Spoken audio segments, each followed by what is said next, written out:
할렐루야.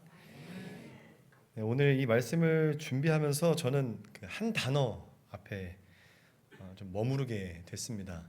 풍성이라는 단어입니다. 예수님이 오늘 우리에게 말씀하셨습니다. 내가 온 것은 양으로 생명을 얻게 하고 더 풍성히 얻게 하려는 것이라. 이 풍성이라는 단어는 우리에게 참 좋은 단어입니다. 듣기만 해도 마음이 넉넉해지지 않습니까? 풍성, 부족한 것이 없고 필요한 것이 없고 마음에도 여유가 느껴지는 그런 단어입니다. 여러분은 풍성이라는 단어를 들으면 어떤 이미지가 떠오르시나요?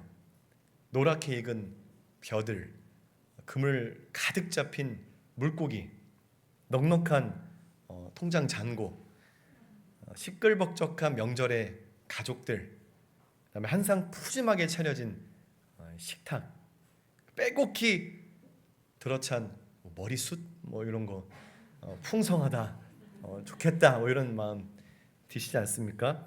우리에게 참 감사한 일이 많이 있습니다. 하나님께 받은 은혜가 정말로 크고 내 곁에 사랑하는 사람도 있고 내가 지켜야 할 일상도 있습니다. 그런데 마음 한편에 우리에게 여전히 어려운 질문도 있죠. 우리는 지금 정말 풍성하게 살고 있느냐라는 것입니다. 우리는 왜 그런데 늘 부족하다라고 느끼는 것일까요? 분명히 이전보다 가진 것은 더 많아졌습니다. 필요한 물건을 쉽게 구할 수 있죠. 밤 11시 전에만 주문하면 새벽에 문 앞에 와 있지 않습니까? 보고 싶은 것은 언제든지 볼 수 있습니다. 굳이 영화관까지 가야지만 볼 수 있었던 정말 그런 멋있는 작품들을 집에서 리모컨 하나면 언제든지 볼 수 있는 시대입니다. 궁금한 것은 AI에게 물어봐서 금방 찾을 수 있고 사람들과도 내가 궁금하지 않은 소식들까지 SNS를 통해서 카톡을 통해서 언제든지 금방 연결될 수 있는 시대입니다. 그런데 왜 우리의 마음은 더 메마른 것일까요? 잠깐 쉬어도 쉰 것 같지 않습니다. 예전에는 1시간 정도 낮잠 자고 일어나면 피로가 좀 풀린다 이런 느낌이 있었는데 아무리 쉬어도 아무리 자도 계속 피곤하죠. 무언가를 이루어도 사실은 기쁨이 오래가지 않습니다. 사람들을 만나고 와도 여전히 우리의 마음은 외로워요. 한 개인과 한 가정이 채울 수 없고 메꿀 수 없는 너무나도 거대한 구멍이 이 사회에 있어 보입니다. 그래서 우리는 맨 땅에 노젓듯이 맨날 무엇인가를 채우려고 합니다. 조금만 더 이 문제만 해결되면 마음이 놓일 것 같죠. 앞으로의 길이 조금만 더 분명해지기를 바라면서 우린 최선을 다합니다. 또한 내가 그렇게 못난 사람이 아니라는 것을 확신하기 위해서 갈구하는 나를 발견하기도 합니다. 그런데 그것을 얻고 나면 그 뒤에 또 다른 부족함이 보이지 않습니까? 무엇인가를 채우며 살아가는 것 같은데 이상하게 충분하지가 않은 것이죠. 그래서 우리는 조금 더 확보하고 조금 더 가지려고 합니다. 돈을 확보하려고 하고 자리를 확보하려고 하고 관계를 다져놓으려고 하고 앞으로도 살아남을 수 있는 능력을 확보하려고 합니다. 그것들을 붙들고 있으면 조금 안심할 수 있을 거라 생각되기 때문에 그렇습니다. 그러나 우리가 붙드는 것들이 정말 우리를 책임질 수 있습니까? 이 땅에, 이 세상에 영원한 것이 어디 있습니까? 이 세상에 완전한 것이 어디에 있겠습니까? 우리가 가진 모든 것들은 어느 순간 흔들릴 수 있고 줄어들 수 있고 우리 손에서 떠날 수 있습니다. 그래서 오늘 우리에게 주어진 예수님의 말씀이 너무 중요한 것이에요. 예수님께서 우리에게 풍성하게 하겠다라고 말씀하신 것은 생명입니다. 내가 너희에게 생명을 주겠다. 이 말씀은 요한복음 9장과 연결되어 있습니다. 앞서 9장에서 예수님은 태어날 때부터 보지 못했던 사람의 눈을 뜨게 하셨습니다. 그런데 그 사람은 눈을 떴는데도 공동체에서 환영을 받지 못했어요. 종교 지도자들은 그 사람이 예수님을 증언하니까 그를 회당 밖으로 내쫓았습니다. 육신의 눈이 열렸고 축하받아야 마땅할 일이지만은 자신이 속해 있던 공동체에서 쫓겨난 것이죠. 그때 예수님이 그 사람을 다시 찾아오셨습니다. 사람들은 그를 내쳤지만 예수님은 그를 찾아오셨어요. 거짓 목자들은 한 사람을 지키지 못했지만은 참된 목자이신 예수님은 그를 찾아서 다시 양으로 받아주셨습니다. 바로 그 흐름 속에서 예수님은 목자와 양의 이야기를 시작하는데 그것이 오늘 우리가 읽은 요한복음 10장입니다. 예수님은 문을 통하지 않고 양의 우리 안으로 들어오는 사람들을 가리켜서 도둑과 강도라고 말씀하십니다. 그들은 양을 돌보기 위해서 우리 안으로 들어오는 것이 아닙니다. 양을 이용하고 빼앗아서 자신을 채우기 위해서 옵니다. 그런데 목자는 달라요. 목자는 자기 양의 이름을 압니다. 양의 이름을 불러 인도해내죠. 그리고 양보다 앞서서 걸어가고 양에게 필요를 채워줍니다. 양에게 물을 주고 먹을 것을 줍니다. 양을 보호합니다. 양의 목숨을 지켜줘요. 그리고 양은 그 음성을 듣고 그 목자가 인도하는 대로 이리 갔다가 저리 갔다가 우리 안으로 들어가기도 하고 우리 밖으로 나오기도 하는 것입니다. 예수님이 이어서 말씀하시기로 내가 그 양의 문이다 이렇게 말씀하시는데 예수님을 통하여 들어가는 자가 꼴을 얻는 것입니다. 예수님을 통하여서 오고 가는 사람이 구원을 얻는 것이죠. 예수님은 양을 가두는 문이 아니라 양으로 생명을 얻게 하는 문입니다. 양으로 참된 자유를 얻게 하는 문인 것이죠. 목자의 보호 아래서 밖에 나가서 자기가 원하는 대로 풀도 뜯어먹고 목자가 부를 땐 양으로 우리 안으로 들어와서 또 보호도 받고 그리고 하시는 말씀이 오늘 본문의 핵심입니다. 우리 10절 말씀이 오늘 제가 나누고 싶은 말씀의 핵심인데요. 같이 한번 읽겠습니다. 10절입니다. 시작. 도둑이 오는 것은 도둑질하고 죽이고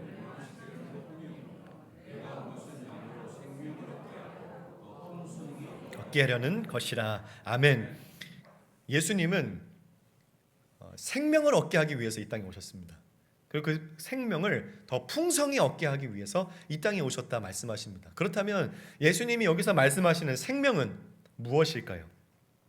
우리는 이미 숨을 쉬면서 살아가고 있습니다. 일도 하고 먹고 자고 사람들을 만나고 하루를 살아갑니다.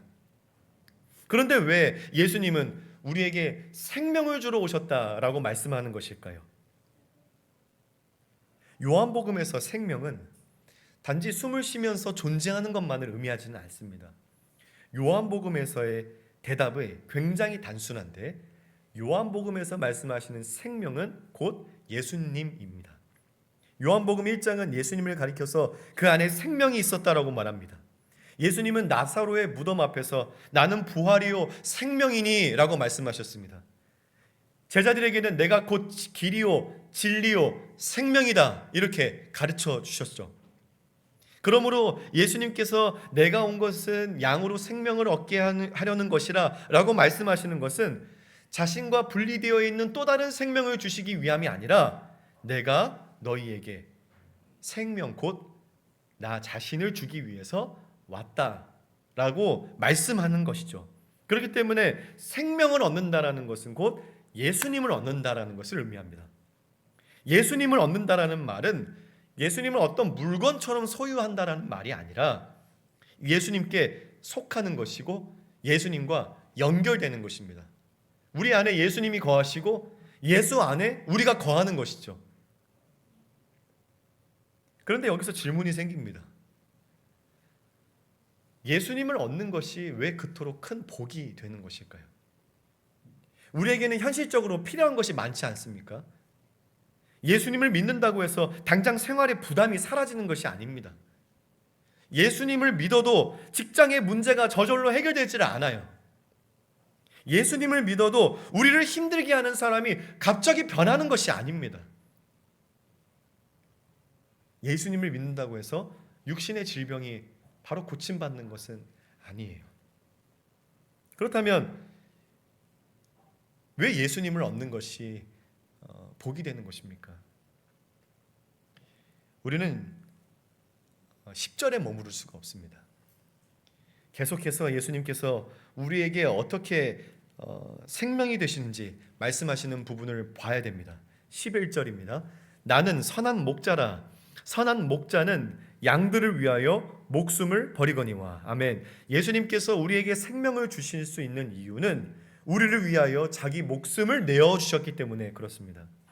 본문에서 도둑은 양의 것을 빼앗아 자신을 채웁니다. 삭군은 위험이 찾아오면 양들을 버리고 도망칩니다. 양보다 자기 목숨이 더 중요하기 때문이죠.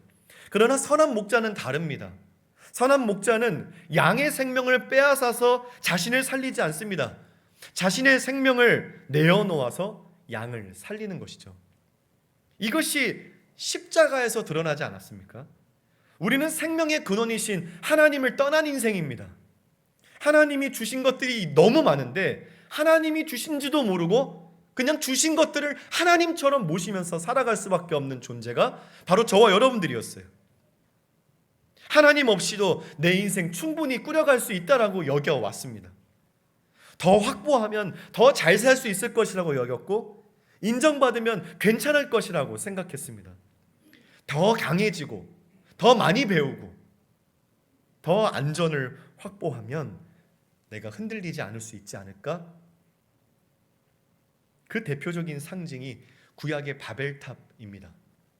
우리가 우리를 위하여 우리 이름을 내자, 우리가 흩어짐을 면하자, 그 결과가 바벨탑입니다. 그러나 하나님을 떠난 인간은 세상을 다 가졌다라고 느낄지 몰라도 결코 참 생명을 얻을 수 없습니다. 겉으로는 살아 움직이지만은 하나님과 끊어져 있습니다. 참 생명이신 우리 예수님과 끊어져 있습니다. 살아있다고 착각하지만 실상은 죽은 자들이에요. 밥도 먹고 죽었는데 움직이고 밥도 먹고 잠도 자고 꿈도 꾸고 비전도 품고 이것저것 만들어내고 무엇인가 이루고 두세 사람이 모여서 어떤 일들을 도모하고 세상을 바꿀 수 있을 것처럼 여기니까 착각하는 것이에요. 내가 살아있구나. 심지어 하나님과 같이 될 수 있을 것이라고도 여깁니다. 그러나 인간은 본질적으로 워킹 데드예요. 죽었는데 걸어다닙니다. 죽은 채로 살아있는 것이에요. 그래서 우리는 무엇인가를 이루어도 만족할 수 없습니다. 왜냐하면 생명이 없기 때문에, 정말로 중요한 참 생명이 우리 안에 없기 때문에 사랑을 받아도 불안하고 무엇인가를 이루어도 만족이 없고 그 무엇으로도 채워지지 않는 것입니다. 죄는 하나님과 우리를 갈라놓았습니다. 자기 욕망은 타인과 나를 갈라놓았습니다. 우리는 살기 위해서 아주 강하게 움켜쥐지만은 움켜질수록 더 메말라감을 느끼는 불행한 인생이에요. 그러나 하나님은 그런 우리를 버리지 않으셨습니다. 선한 목자이신 예수님께서 이 땅에 오셔서 내가 서야 될 양의 자리에 대신 서시고 우리가 받아야 할 죄의 형벌을 대신 받으셨습니다. 우리가 맞아야 할 죽음을 자신의 몸으로 감당하신 것이죠. 예수님은 우리를 살리기 위해서 십자가에서 죽으셨습니다. 예수님이 단지 우리의 마음을 위로하고 우리를 이해하기 위해서 오셨다면 결코 우리의 죄를 해결할 수 없었을 것입니다. 예수님이 단지 도덕을 세워주고 양심을 가르쳐 주시는 선생님으로 오셨다면 우리를 죽음에서 건져낼 수 없었을 거예요. 그러나 분명한 사실은 예수님이 우리의 죄를 짊어지고 죽으셨다라는 것입니다. 그분이 정죄를 받으셨기 때문에 우리가 용서받았습니다. 그분이 버림받으셨기 때문에 우리가 하나님께 받아들여졌습니다. 그분이 자신의 목숨을 내어놓으셨기 때문에 우리가 생명을 얻게 된 것입니다. 그러므로 우리의 생명은 값없이 주어졌지만은 절대 값싼 선물이 아닙니다. 선한 목자의 목숨값으로 주어진 생명이에요. 우리가 생명을 얻었다라는 말 속에는 예수님의 십자가가, 그 십자가에서 흘리신 주님의 보혈과 찢기신 살이 들어있는 것입니다. 그런데 예수님의 이야기는 십자가에서 끝나지 않죠.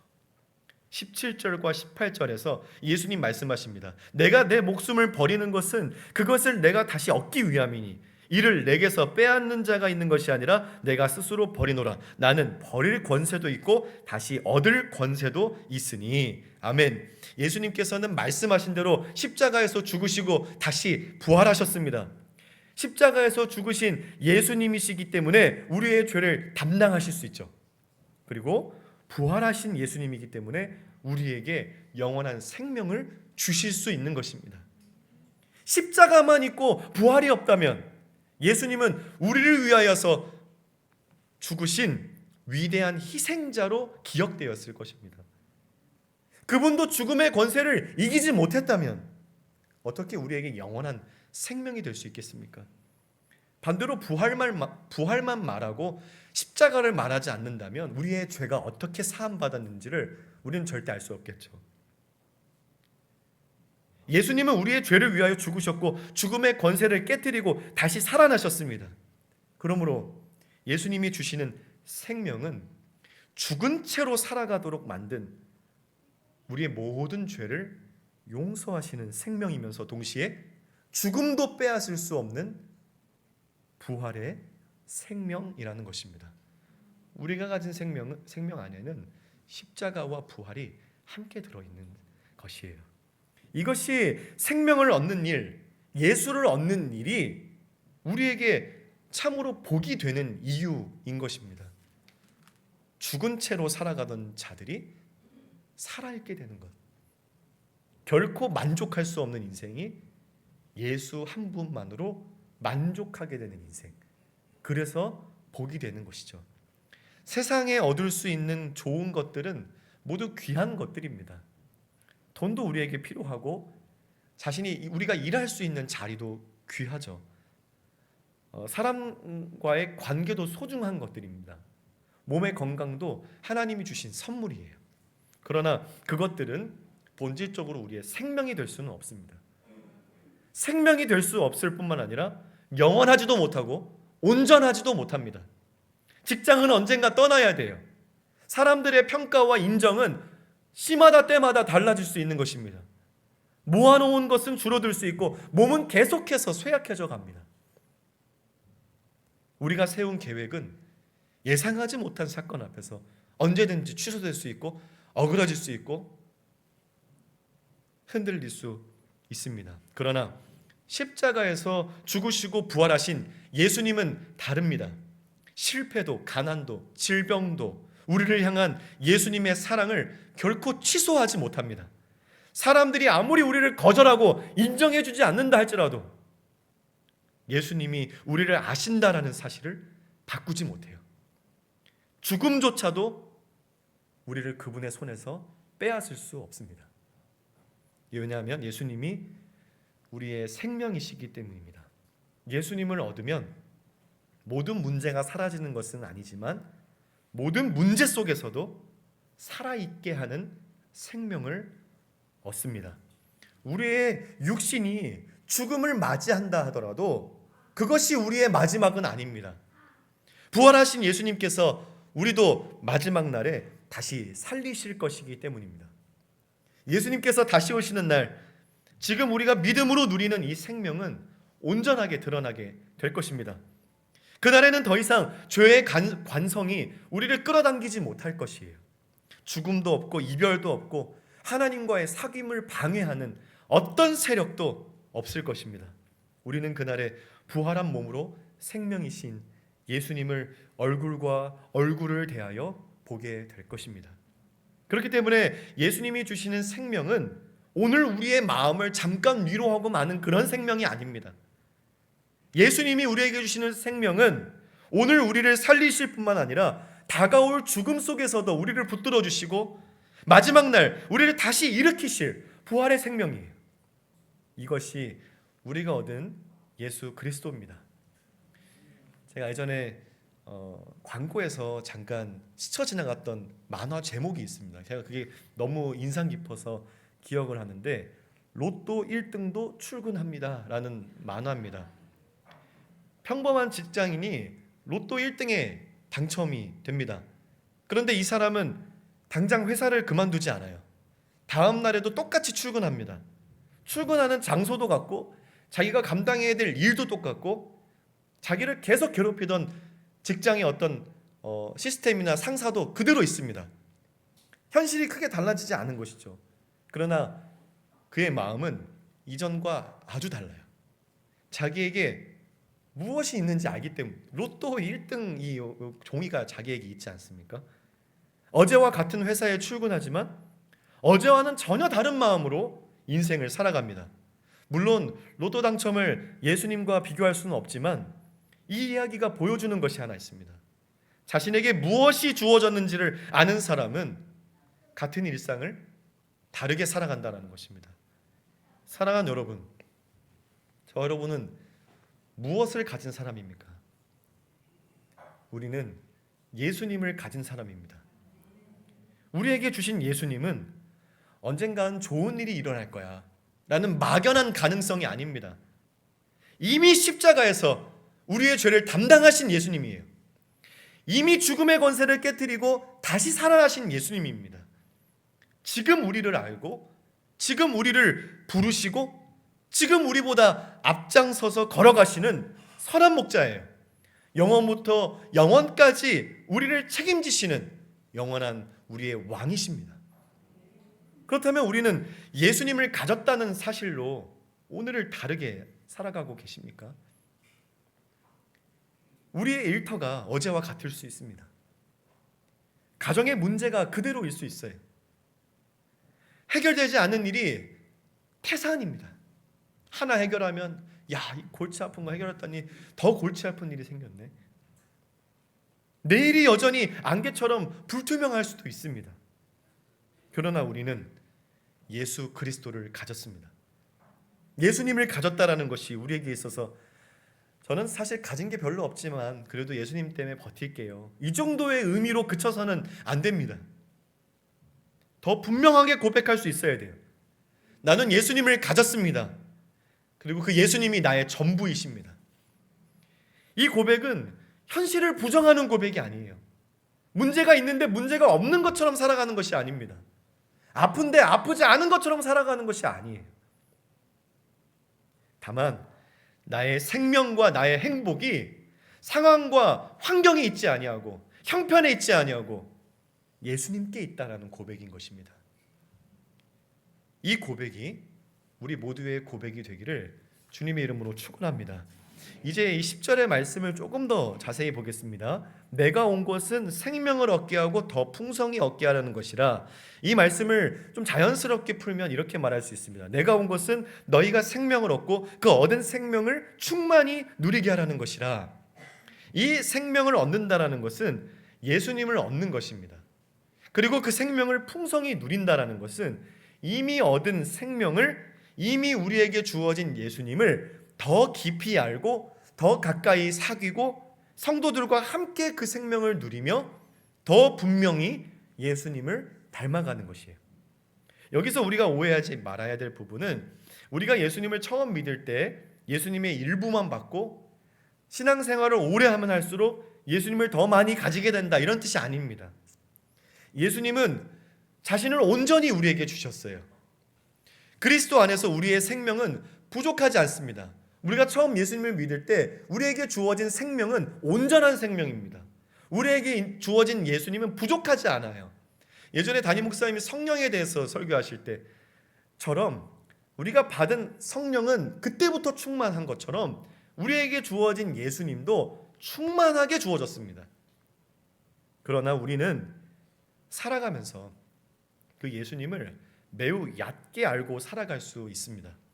우리에게 주신 예수님은 이미 충분한데 그분의 풍성하심을 우리가 충분히 알지 못하고 살아갈 수 있다는 것입니다. 그래서 생명을 풍성히 누린다라는 것은 먼저 예수님을 더 깊이 알아가는 것입니다. 14절에 예수님 말씀하십니다. 나는 내 양을 알고 양도 나를 아는 것이. 예수님을 안다라는 것은 그분에 관한 정보만이 아니라 예수님이 실제로 어떤 분이신지를 살아가면서 알게 되는 것이죠.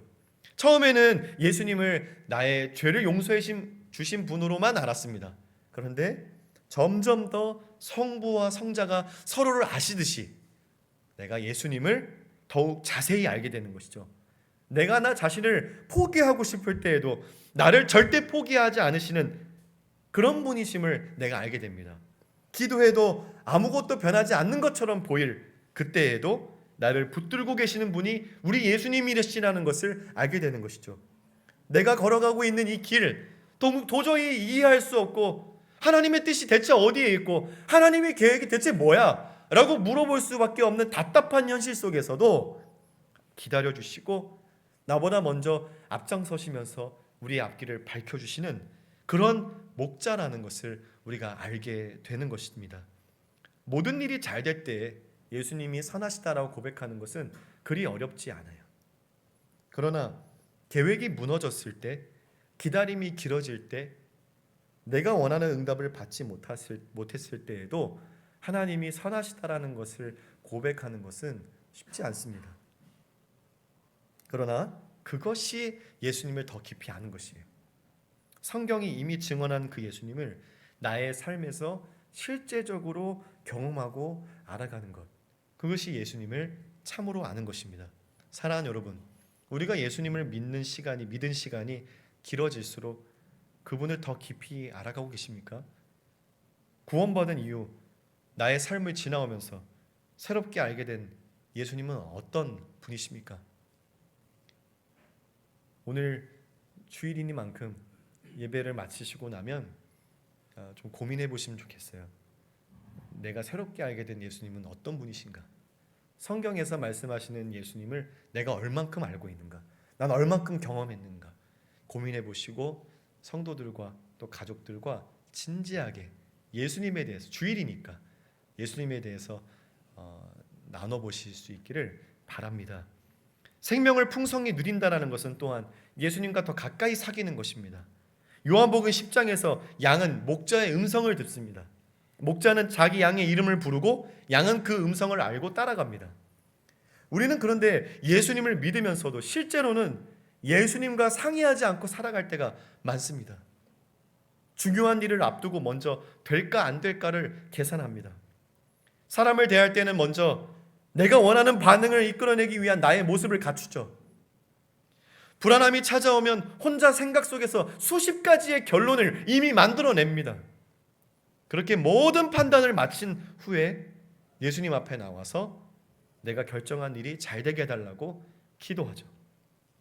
그러나 예수님과 사귄다는 것은 내 계획에 예수님을 끌어들이는 것이 아닙니다. 예수님께 먼저 묻고 그 음성을 듣는 것이에요. 주님, 이 일을 어떻게 해석해야 됩니까? 이 사람을 어떻게 대해야 되겠습니까? 주님, 제가 이 문제를 어떻게 해결해야 되겠습니까? 주님, 제가 붙들어야 될 것은 무엇입니까? 지금 제가 제 손에서 놔야 될 것은 무엇입니까? 예수님과 가까이 사귄다는 것은 특별한 영적 체험이 많아진다는 것을 의미할 뿐만 아니라 삶의 더 많은 자리, 더 많은 영역, 아주 섬세하고 세밀하고 작은 부분까지 예수님께 오픈하는 것이에요. 예배와 기도 시간을 넘어서 돈을 사용하는 것, 사람을 대하는 것, 때를 기다리는 것, 중요한 일을 결정하는 것, 어떤 것이든지 예수님과 함께 상의하는 것입니다. 그것이 예수님과 더 가까이 사귀는 일이에요. 제가 예전에 알았던 목사님 중에 한 분은 신대원 생활 때 하나님께 묻고 또 하나님의 음성을 듣는 일에 너무 순수한 마음으로 임하고자 그 치약 하나 사는 것까지도 마트에 가서 하나님 뭐 페리오를 사야 될까요? 뭘 사야 될까? 뭐가 하나님 뜻입니까? 막 물어보고 사기도 하고 결국엔 본인 마음에 드는 걸 사셨겠지만은 그런 정도로 아주 세심하고 작은 부분까지도 하나님과 상의하면서 살아가는 그런 모습이 참으로 주님과 더 가까이 사귀는 모습이구나, 이렇게 좀 느꼈던 기억이 있습니다. 그런데 그 목자의 음성을 따르는 삶은 개인의 영성으로만 끝나지는 않습니다. 16절에 예수님 말씀하십니다. 그들도 내 음성을 듣고 한 무리가 되어 한 목자에게 있으리라. 예수님께서는 양들을 각각 구원한 뒤 한 무리로 모으십니다. 한 목자의 음성을 함께 듣고 한 목자를 함께 따라가게 하시는 것이죠. 앞장에 나오는 사람을 우리가 다시 한번 생각해 보겠습니다. 그는 회당에서 쫓겨났습니다. 믿음을 고백했다는 이유로 자신이 속해 있던 공동체에서 밀려났어요. 그러나 예수님 그를 다시 찾아오시죠. 사람들에게 쫓겨난 그는 선한 목자에게 발견되었습니다. 이전의 공동체에서는 버림받았지만 양 무리 안으로 들어온 것이에요. 예수님께서는 그에게 눈을 뜨게 하는 은혜만 주신 것이 아니라 새로운 소속을 주셨습니다. 너는 혼자가 아니야. 너는 내 양이야. 그리고 너와 함께 내 음성을 듣고 나를 따르는 양들이 이렇게 많아. 이것도 예수님이 주시는 생명의 풍성함입니다. 생명이신 예수님을 얻은 사람은 혼자 믿고 혼자 견디고 혼자 끝까지 버티는 사람이 아닙니다. 우리에게는 함께 목자의 음성을 듣는 성도들이 있어요. 사실 우리의 믿음이 그렇게 언제나 강한 것은 아니지 않습니까? 혼자 말씀을 읽어도 아무것도 마음에 들어오지 않을 때가 있습니다. 기도하려고 자리에 앉았는데 사실은 아무런 기도도 하고 싶지 않을 때 있지 않습니까? 기도도 안 나올 때.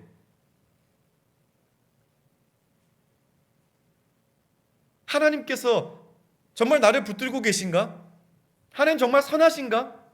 하나님 지금 내 음성을 듣고 계시는가? 라는 의구심이 들 때도 우리에게 있습니다. 그때 공동체의 믿음이 우리를 붙들어주는 것입니다. 내가 기도하지 못할 때 누군가 나를 위해 기도해주고, 내 입에서 찬송이 나오지 않을 때 옆에 있는 성도의 찬송 소리를 들으면서 나도 같이 목소리를 내게 되고, 내 생각에 갇혀서 길을 잃고 있을 때 성도의 교제를 통해서 깨우치게 되고, 아무도 내 형편을 모른다라고 생각하고 있을 때 누군가 조용히 찾아와 옆에 있어주고 위로하고 격려합니다.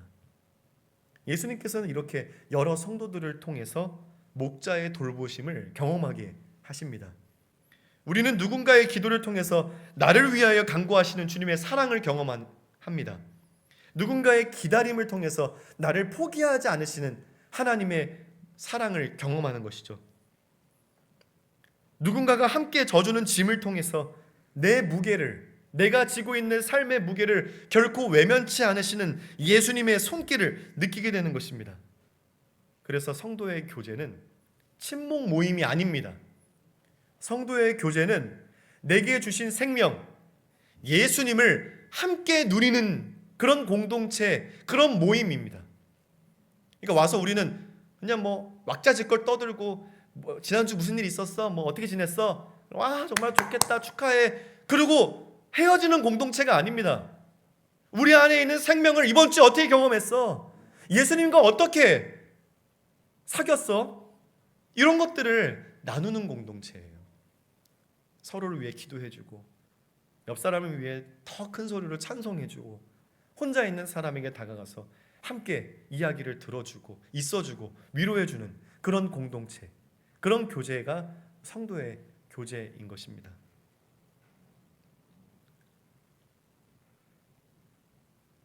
같이 식사하고 서로의 이야기를 듣고 아픈 사람 찾아가고 흔들리는 사람 곁에 머물러주는, 어떤 면에서는 지극히 평범한 일들을 통해서 예수님의 생명이 우리 사이를 흘러가는 것입니다.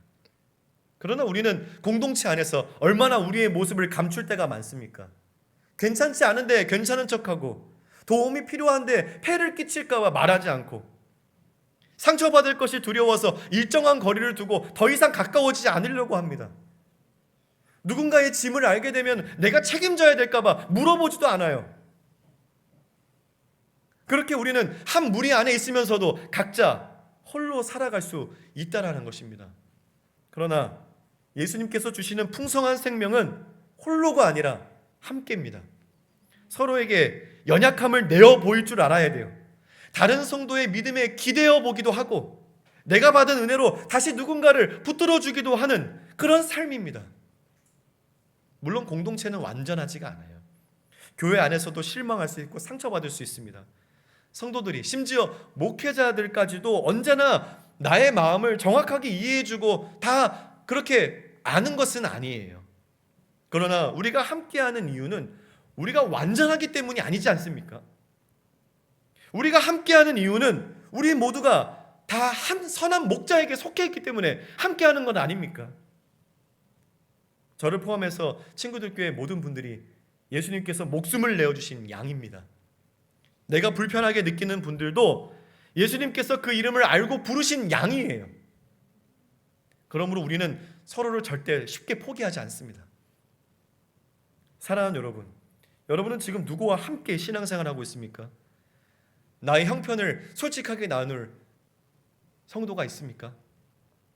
나를 위하여 기도해 줄 사람, 내 이름을 불러서 기도하는 사람이 있습니까? 주일에 같은 공간에 앉아 예배 드리는 것을 넘어서서 우리는 서로의 생명을 돌보면서 살아가는 공동체입니까? 제가 보기엔 친구들 교회는 그런 공동체입니다. 우리 옆에 있는 분들 좀 따뜻하게 좀 쳐다봐 주세요. 예. 우리 서로 덕분에 예수님의 풍성한 생명을 누리면서 살아요. 우리가 이렇게 비록 앉아있지만 이 앉아있는 공간 사이로 예수님의 생명이 흐르고 있습니다. 그러니까 우리가 주일날 만나면 안부도 묻고 안아주기도 하고 또 우리가 한 주 동안 경험했던 예수님을 나누기도 하고 그런 시간들을 통해서 또 한 주를 살아갈 힘을 얻는 것이죠. 풍성한 생명은 한 목자 아래에서 함께 듣고 함께 먹고 함께 울고 서로를 붙들어 주면서 살아가는 생명입니다. 우리 모두가 서로에게 더욱 풍성한 생명이 되어 주시기를 축원합니다. 마지막으로 생명을 누리는 사람은 예수님을 더 분명히 닮아갑니다. 예수님의 생명은 우리 마음속에 머물러 있는 추상적인 위로가 아닙니다. 그 생명은 우리의 방향과 살아가는 방식을 실제적으로 바꾸어 놓습니다. 도둑은 양에게서 빼앗아 자신을 채웁니다. 선한 목자는 자기 생명을 내어놓아 양을 살리죠. 그렇다면 선한 목자의 생명을 가진 사람은 어떻게 살아가야 되겠습니까? 계속 빼앗고 계속 움켜쥐면서 살아가겠습니까? 나의 안전과 내 이익을 지키는 일만을 삶의 중심으로 놓으면서 그렇게 아등바등 살아가겠습니까? 그렇지 않죠. 예수님의 생명이 우리 안에서 풍성해질수록 우리는 덜 움켜쥐고 더 내어주는 사람이 됩니다. 내 필요를 채우기 위해서 사람을 수단으로 사용하지 않는 것이죠. 내가 손해보지 않는 것만을 내 인생의 기준으로 삼지 않습니다. 누군가를 살리는 선택을 배우게 됩니다. 인정받기 위해서 섬기는 것이 아니라 생명을 받았기 때문에 섬기는 것입니다. 예수님을 닮는다라는 것은 온유하고 겸손한 성품을 갖는 데서 그치지 않습니다. 예수님처럼 내게 주어진 삶을, 내게 주어진 하루를 누군가를 살리는 데 사용하는 것이에요. 함께 생명을 누리는 사람은 이제 다른 사람의 생명을 돌보는 방향으로 움직입니다. 내가 공동체의 기도에 기대어서 일어난 경험이 있다면 이제는 나도 누군가의 이름을 불러서 기도합니다. 내가 누군가의 기다림을 통해 주님의 사랑을 경험했다면 이제는 나도 기다리는 사람으로 곁에 머물러 줄 수 있는 것이죠. 내가 하나님의 용서하심을 받아 살게 되었다면 이제는 나도 사람을 살리는 용서를 선택하는 것입니다. 생명이 있는 곳에는 사람을 살리는 움직임이 나타나는 것입니다. 사랑하는 여러분, 우리는 내가 하는 말이 사람을 살리는지 돌아봐야 됩니다. 내 선택이 오직 나만을 보호하기 위함인 것인지 사람을 살리고 공동체를 살리는 방향으로 열려 있는지 살펴야 합니다. 이번 한 주 살아가시면서 남은 우리들의 인생 가운데 사람을 살리는 선택을 하시기를 바랍니다. 지치고 피곤한 사람의 말을 곧바로 판단하지 말고 좀 들어주세요. 공동체 안에서 홀로 있는 사람에게 먼저 말을 좀 건네주세요. 지금 우리가 마을 모임 방학이지 않습니까? 그러니까 평소에는 교제할 수 없었던 분들에게 다가가셔서 말도 좀 걸어주시고 혼자 신앙생활 왔다 갔다 하시는 분들에게 한 번 더 인사해 주시고 그렇게 해주시면 좋겠습니다. 내가 옳다라는 것을 끝까지 증명하기보다는 관계를 살릴 수 있는 말을 선택하시기를 바랍니다. 또 누군가가 지고 있는 짐을 조금 나누어 저어주시면 좋겠습니다. 이것이 생명이신 예수님께서 우리 안에 있다라는 열매입니다. 이제 말씀을 정리하겠습니다. 오늘 본문의 마지막에서 사람들의 반응은 나뉩니다. 어떤 사람은 예수님을 향해 귀신 들렸다라고 말합니다. 그런데 어떤 사람들은 이 말은 귀신 들린 자의 말이 아니야, 어떻게 귀신이 맹인의 눈을 뜨게 할 수 있어? 라고 반응하죠. 예수님의 말씀 앞에 사람들은 나뉩니다. 생명이신 예수님을 받아들이는 사람이 있고 그분을 거부하는 사람이 있습니다. 오늘 여러분은 어떻게 반응하는 자가 되고 싶으십니까? 저는 이 말씀을 듣고 그냥 지나칠 수 없습니다. 오늘 우리는 무엇을 생명으로 붙들고 살아가고 있습니까? 무엇이 있어야 내가 살 수 있다고 생각하십니까? 무엇을 잃으면 내가 내 인생 끝났다라고 여기고 계십니까? 예수님, 주님이 나의 생명이십니다. 이것이 오늘 우리의 대답이 되기를 소망합니다. 십자가에서 죽으신 예수님이 나의 죄를 담당하셨어요. 부활하신 예수님이 나에게 죽지 않는 생명을 주셨습니다. 그러므로 예수님을 얻고도 예수님이 없는 사람처럼 살지 마십시오. 내게 없는 것만 세다가 생명이신 예수님을 놓치지 마십시오. 이미 우리에게 주어진 예수님을 우리 안으로 더 깊이 들이시기를 바랍니다. 그 예수님 안으로 더 깊이 들어가실 수 있기를 바라요. 그분을 더 깊이 아시고 목자의 음성을 들으면서 더 가까이 나아가시고 그분의 생명을 성도들과 함께 누리시고, 그리고 선한 목자를 닮아가면서 누군가를 살리는 선택과 결정을 하시기를 바랍니다. 풍성한 생명은 어떤 형편 가운데 있다 할지라도 십자가에서 죽으시고 부활하신 예수님을 나의 생명으로 알고 그분과 사귀고 성도들과 함께 나누고 선한 목자를 닮아가는 삶입니다.